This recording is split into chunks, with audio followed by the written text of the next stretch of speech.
Consequências e efeitos da umidade na saúde. Baixos níveis de umidade oferecem um cenário favorável para a ocorrência de vírus e doenças respiratórias, por isso é importante mantê-los estáveis, para evitar problemas de saúde. A umidade afeta diretamente a quantidade de alérgenos e micro-organismos no ambiente. Em particular, a alta umidade faz com que as populações de ácaros e colônias de fungos cresçam, o que afeta muito as pessoas alérgicas. Portanto, focaremos em quais são as consequências e os efeitos da umidade para a saúde. Mesmo pessoas não alérgicas sofrem os efeitos da umidade quando seus níveis são altos. Sabemos que ninguém gosta do calor pegajoso. Mas, você já se perguntou por que o ar quente e úmido nos faz sentir tão desconfortáveis? Ou, por que o ar extremamente seco também pode causar desconforto?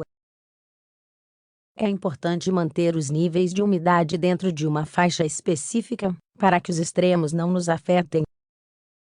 Não se trata apenas de manter as alergias sob controle, mas também de segurança. Em seguida, falaremos mais sobre esse assunto. Confira. Efeitos do excesso de umidade no corpo.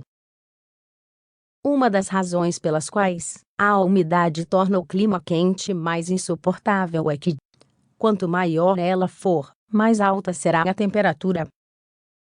Quando você está em um local úmido, a sensação térmica pode ser mais alta, mesmo que a temperatura esteja em um nível suportável.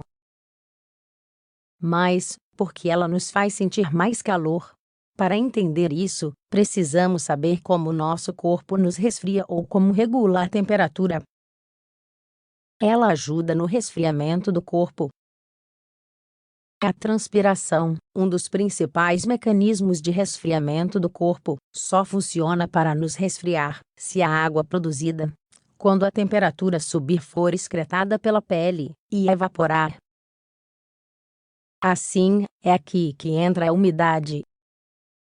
A concentração de água no ar em relação à temperatura determina a taxa na qual a água pode evaporar da pele. Por isso, quando o ar contém mais umidade, é mais difícil absorver o suor da pele.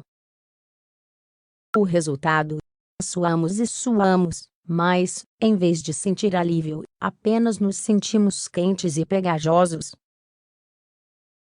Quando a alta umidade relativa afeta a capacidade de resfriamento da transpiração, o corpo é finalmente forçado a fazer outras coisas para nos resfriar.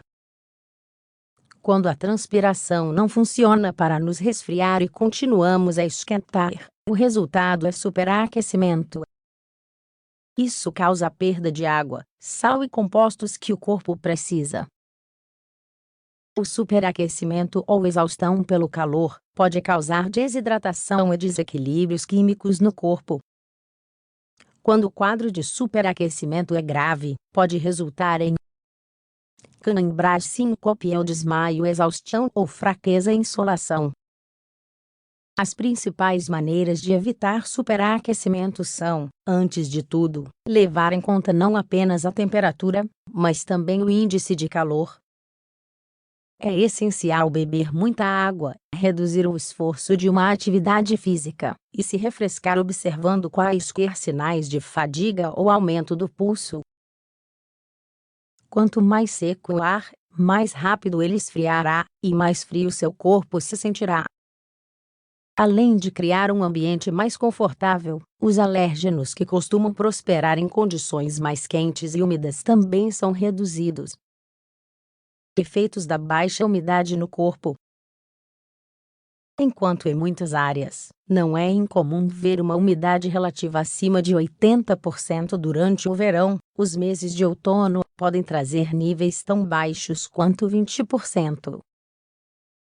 Seus efeitos em níveis baixos se manifestam principalmente em duas áreas: a pele e o sistema respiratório.